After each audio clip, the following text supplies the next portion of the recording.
Plus besoin d'aller étudier en France, aux États-Unis ou au Canada. EISA distingué premier prix excellence de la qualité CEDEAO vous offre des formations de qualité. 80% des diplômes opérationnels, licences et masters de l'EISA sont accrédités par le CAMES. EISA certifié ISO 21001 version 2018 et ISO 9001 version 2015 forme au DECOGEF et DESCOGEF pour devenir expert comptable de l'UEMOA. EISA dispose d'une licence en sécurité informatique, cybersécurité et cybercriminalité pour acquérir des connaissances en technologie data center, big data, intelligence artificielle, etc.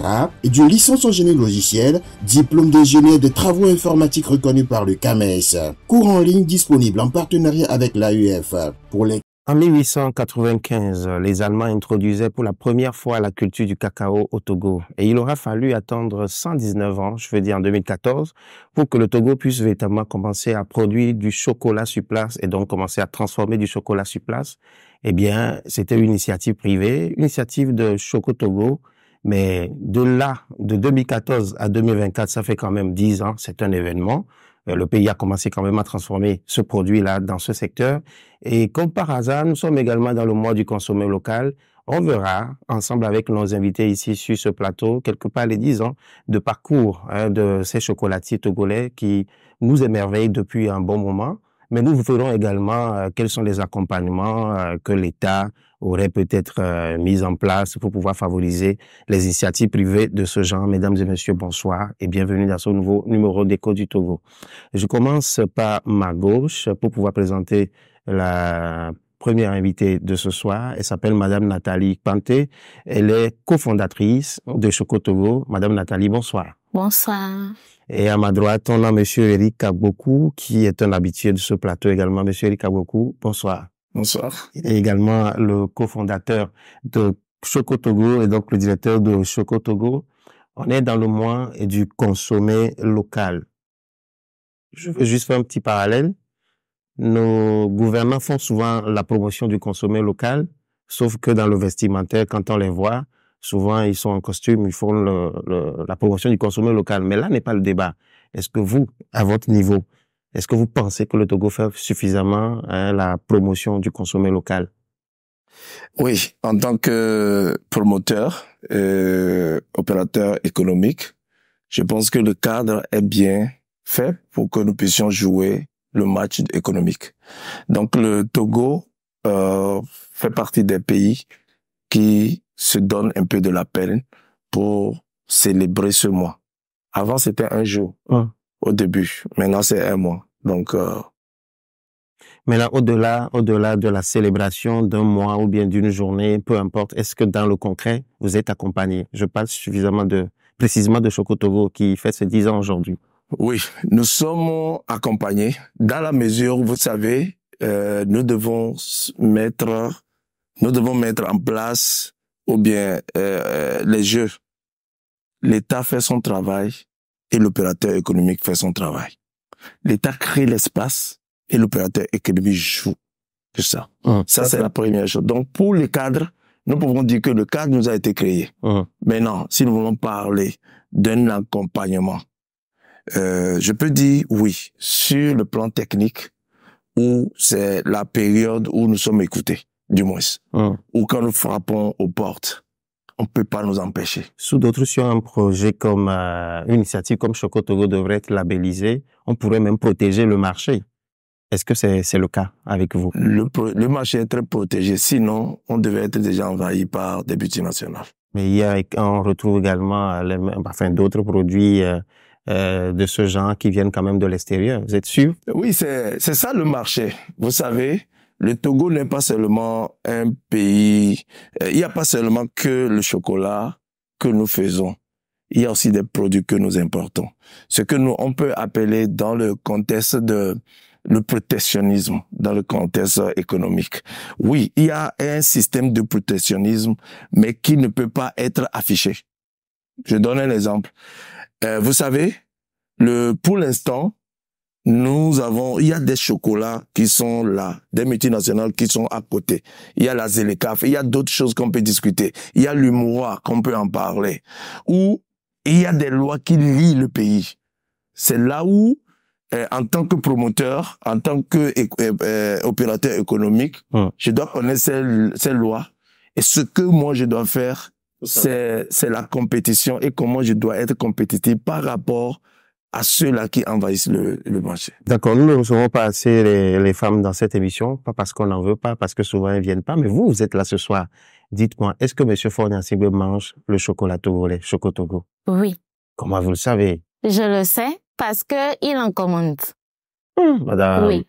Ça, c'est en quelque sorte une reconnaissance que nous pouvons faire. Ok. Dans ce sens, quand vous recevez des appels, Oui. et on vous dit le ministre des Affaires étrangères veut telle quantité, tel ministre veut telle quantité, il faut livrer telle quantité à la présidente. À la présidente, vous savez déjà sur quelle table votre chocolat va. Si aujourd'hui, si nous rencontrons des diplomates et ils connaissent beaucoup Choco Togo, c'est en quelque sorte par rapport à ces actions-là. Donc, nous ne pouvons qu'être reconnaissants par rapport à ça. Ils ont créé le cadre, comme le directeur vient de le dire. Ils ont créé le cadre pour que Choco Togo puisse être connu, reconnu. Si un ministre offre notre chocolat à un diplomate, si demain ce diplomate va dans un supermarché et retrouve ce chocolat, il sera ça serait plus fiable pour lui pour acheter ce chocolat dans ce supermarché-là. Donc, c'est ce que je peux dire. D'accord. Donc, je peux en déduire, partant de là, que on retrouve par exemple le chocolat togolais sur la table lors des conseils des ministres. C'est ce que je suppose. Moi, je peux dire, au-delà du conseil des ministres, ce que je sais que nous faisons, puisque nous, au travers de CCFCC, CCFC qui est comité de coordination de filières café cacao, pratiquement tous les ministres en reçoivent, tous les députés en reçoivent, et ça déjà c'est au travers de la structure où c'est le ministère du commerce et le ministère de l'agriculture plus aussi comment nous appelons la partie privée qui constitue la coordination. Donc, il y a vraiment un projet qui soutient. CCFCC est vraiment impliqué, donc l'État, d'une manière, est impliqué. Alors, je veux fermer la page de l'État avec Madame Nathalie, et ça dit qu'à l'occasion de vos 10 ans, vous n'avez pas de doléances claires, par exemple, à formuler à l'endroit des gouvernants. Ils en font déjà suffisamment assez. Ah non. Il y a beaucoup même à dire. Ah, donc allons-y. Oui, ils en font déjà. Une chose est sûre, Monsieur Faure Gnassingbé regarde cette émission aussi, ça je peux vous le confirmer. Donc, passez-lui le message. Voilà. Nous allons passer le message. Donc, ils en font déjà. Et nous sommes vraiment reconnaissants. Nous sommes vraiment reconnaissants. Mais il en faut encore. Oui. Nous sommes contents quand on dit Choco Togo, le champion du Togo. Mais il faudrait que, dans le concret, ce champion-là puisse aller à l'étape de super champion. Pour aller à l'étape de super champion, si on veut parler de scale-up, il faut avoir, quand on veut parler du Togo, du chocolat du Togo, il faut avoir cette chocolaterie-là dont nous rêvons, vraiment une chocolaterie en bonne et due forme avec des équipements. Il y a le marché. Il y a certains marchés que nous n'arrivons pas à affronter juste parce que pour acquérir des équipements, c'est compliqué. Et faire venir les équipements, c'est compliqué. Et faire sortir les équipements du port, c'est extrêmement compliqué. Donc, il faudrait que ce cadre-là qui nous est déjà créé, qu'on puisse encore nous faciliter, nous accompagner encore davantage. Quand je dis davantage, c'est dans le concret. Nous voulons que, en tant que nos dirigeants, comme les pères de la nation, puissent nous appeler pour dire comment est-ce que nous pouvons vous accompagner davantage pour faire de vous les super champions du Togo. Et qu'on veut parler de la chocolaterie en Afrique, qu'on évoque Choco Togo. Ok, je pense que le message est passé. Maintenant, je reviens à Monsieur Agbokou. 10 ans après, c'est vrai, vous avez dit ici que les diplomates en commandent, les ministres en commandent, etc. Mais je vous assure que quand vous faites un tout petit peu un tour dans la rue, vous demandez aux gens, est-ce que vous savez que le Togo produit du chocolat? Ils disent non. Voilà, lui-même il reconnaît, ils disent non. Ils disent non. Comment vous expliquez ça? Est-ce que votre cible, c'est les ministres, les diplomates? Oui. En fait, je pense que il faut d'abord qu'on retourne en arrière pour comprendre pourquoi, jusqu'à ce jour, nous n'avons pas atteint toute la cible. Première chose, le chocolat a été considéré comme un produit de luxe, donc qui a été juste réservé à une classe sociale donnée. Il faut être riche. Et vous savez, ça je le dis, on avait commencé à vendre du chocolat, les tablettes du chocolat de 80 grammes à 1000 francs, quand le SMIC était à 32 000 et quelques. Donc, imaginez quelqu'un qui se permet d'acheter, de prendre son salaire, d'acheter du chocolat. Donc, c'est vraiment un luxe. OK. Et ça, c'était le premier combat que nous avons mis en place. Nous avons vu que pour vendre notre chocolat, il faut d'abord que le mindset, le paradigme soit changé.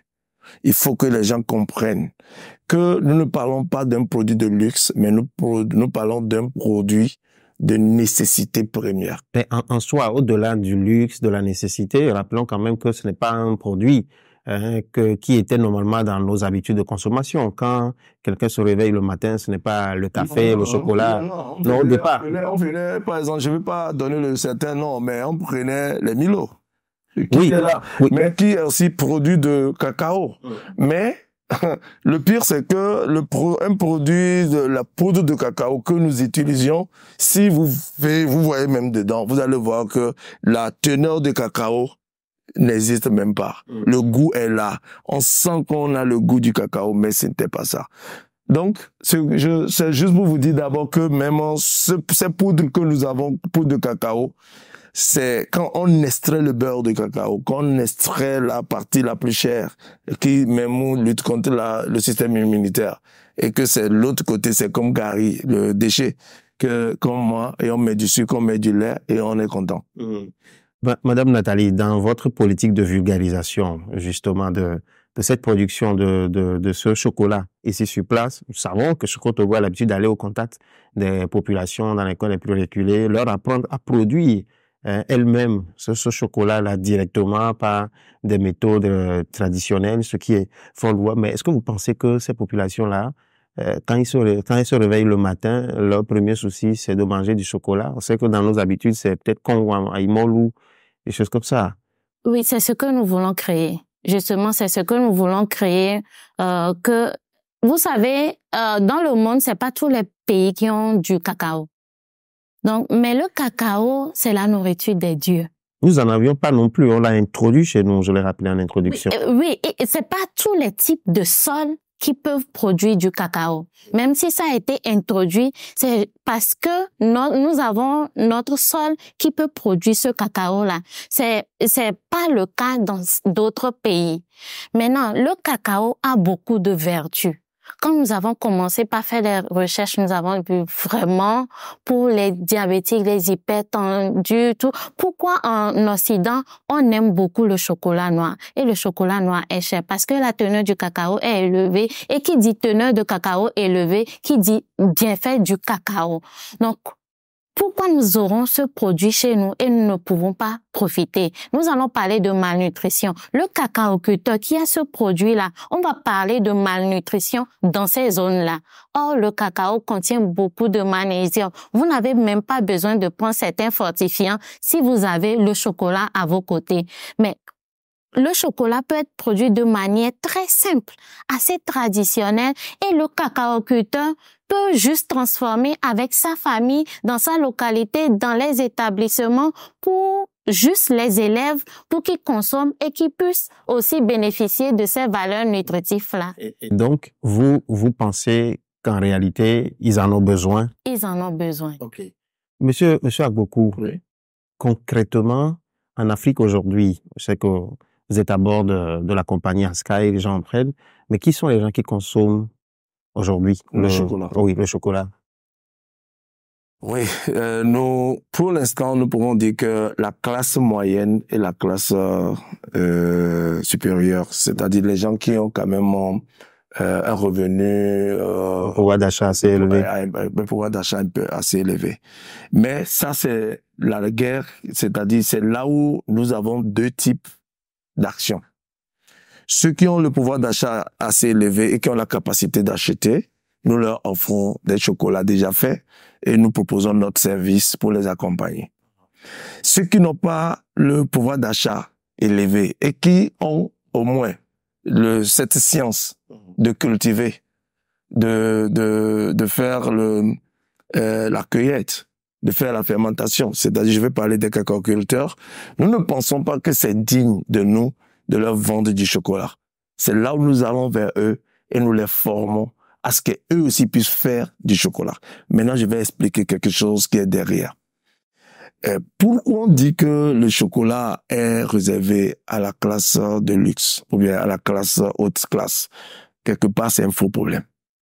Le cacao vient des cacaoculteurs, vient des villageois, des gens qui doivent en jouir premièrement. Donc, nous pensons quand même que le chocolat n'est pas fait pour les gens de haute classe. Le chocolat est fait pour tout le monde. Okay. Maintenant, c'est la procédure, le process qui amène beaucoup de comptes. Par exemple, chez nous, il nous faut un grand investissement au niveau de l'électricité. Vous-même, vous pouvez savoir ce que ça veut dire au Togo.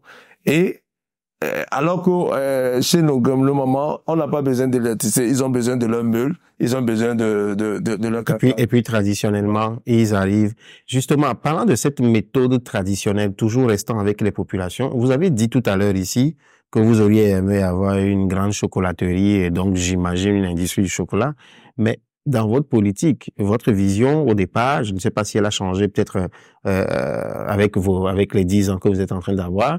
L'histoire, c'est de justement ne pas supprimer cette chaîne de valeur, la permettre aux gens de pouvoir essayer de transformer sur place pour pouvoir maintenir les trucs. Mais supposons que l'État vous donne les moyens ou bien vous accompagne et que vous avez maintenant finalement des grosses machines, comme vous le dites. Est-ce que finalement vous ne supprimez pas cette main-d'œuvre-là qui en jouit selon votre politique? Non, nous ne supprimerons jamais certaines main-d'œuvre.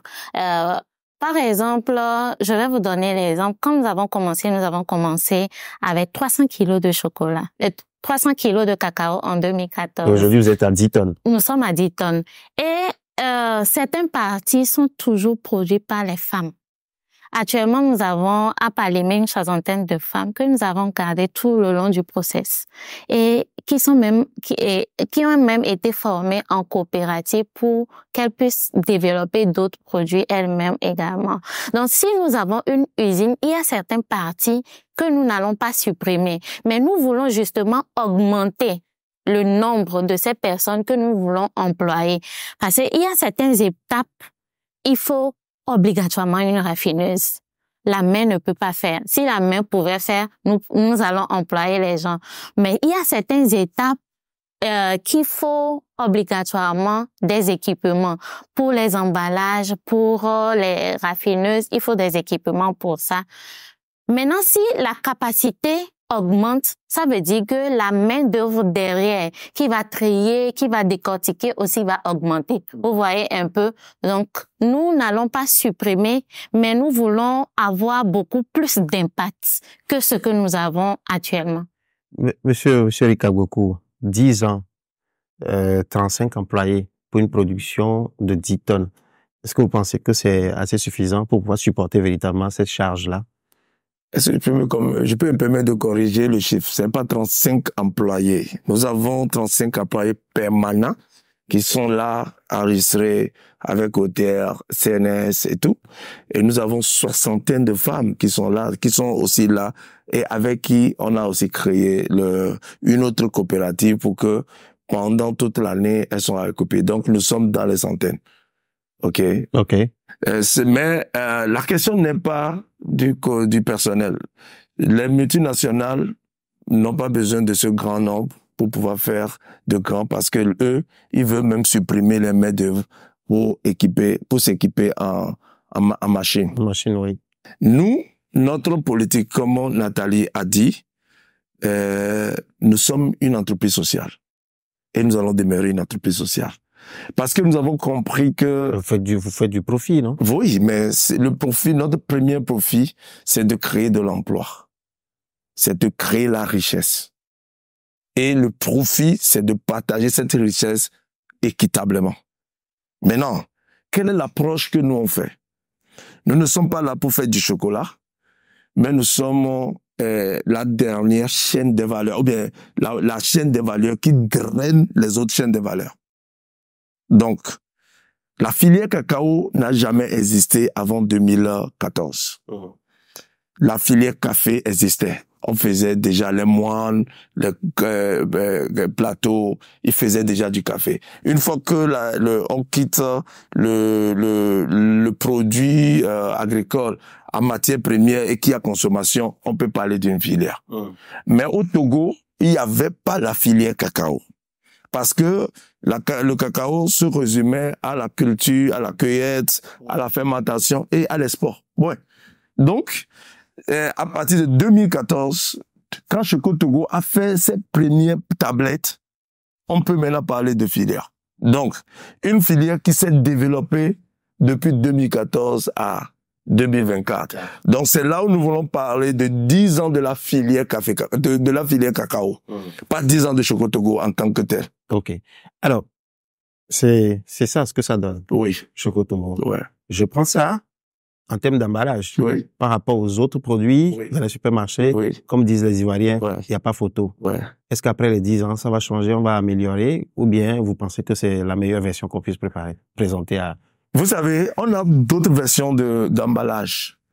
Les gens nous ont critiqués. Et nous aussi, on s'est vu, mais est-ce que, si nous prenons les autres entreprises, vous savez, c'est le seul emballage qui n'est pas facile à pirater.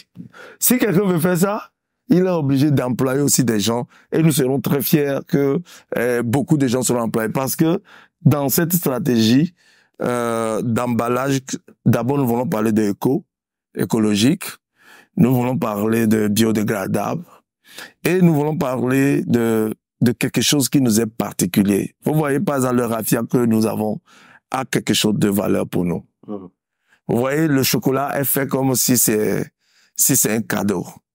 C'est bien fait. Et tout ça, là, c'est pas la main. Avant, au début, on se moquait de nous. Et on se disait que, c'est les machines. Mais je vais vous dire précisément pourquoi c'est super important que nous, on peut faire d'autres versions et qu'on en fait. Il y a d'autres emballages, il y a le premium qu'on fait. Madame Nathalie, vous pensez aussi que comme ça, c'est mieux et que c'est compétitif? Je vais aller dans le même sens que le directeur. Quand nous avons commencé le chocolat, beaucoup... Si c'est le directeur, vous pouvez pas aller ailleurs. Oui, beaucoup. Beaucoup ont critiqué. Oui. Mais qu'est-ce qui a fait que Choco Togo est connu? Quand nous allons à l'extérieur, pour les foires, les salons, mais on présente différents emballages, mais les gens préfèrent toujours ça. Parce qu'ils disent, waouh, handmade, original, c'est comme un cadeau, mais ils aiment tellement. Mais là, nous-mêmes, on s'est dit que, mais, connaisseur connaît. Quand on dit handmade, là, c'est vraiment le handmade qui est cher. Okay. Très cher ailleurs que nous produisons ici, et nous avons cassé le prix pour que ça soit à la portée de tout le monde. Madame Nathalie, puisque vous avez l'habitude de faire des cadeaux aux gens, moi aussi j'ai un cadeau de 30 secondes à vous faire pour pouvoir conclure cette émission de votre côté. Qu'est-ce que vous avez à dire aux téléspectateurs qui nous suivent en ce moment? 30 secondes de cadeau. D'accord. Merci à toute la population, à tous les téléspectateurs, tous ceux qui nous ont soutenus durant ces 10 années. C'est un parcours qu'on a eu à faire ensemble. C'est pas nous seuls, c'est pas la filière cacao seul, mais c'est toute la population togolaise qui a porté Choco Togo comme un bébé jusqu'à voir Choco Togo grandir. Merci et accompagnez-nous toujours. Nous sommes là, disponibles pour toujours vous écouter et vous faire plaisir. Monsieur le directeur, 30 secondes de cadeau également. Moi, mon cadeau que j'aurais demandé, c'est que nous ne demandons pas qu'on nous donne de l'argent, mais qu'on nous donne du travail. Nous voulons dire que le mois du consommateur local, que réellement, ça soit des grandes commandes institutionnelles. Et quand nous avons ces grandes commandes, nous sommes obligés d'acheter des équipements pour pouvoir répondre. Donc, je voudrais quand même profiter de l'occasion pour dire un grand merci à toutes les personnes sur la chaîne de valeur, les producteurs, les transporteurs, les acheteurs, les exportateurs, les transformateurs que nous sommes et surtout les consommateurs qui constituent la population. Merci beaucoup à Eric Agbokou et à Madame Nathalie Kpante. Chers téléspectateurs, comme vous avez suivi, vous avez vu qu'on a remercié tout le monde, sauf nous les hommes de médias. Mais vous, vous êtes là. Je reçois votre merci. Donc, on se dit à la prochaine.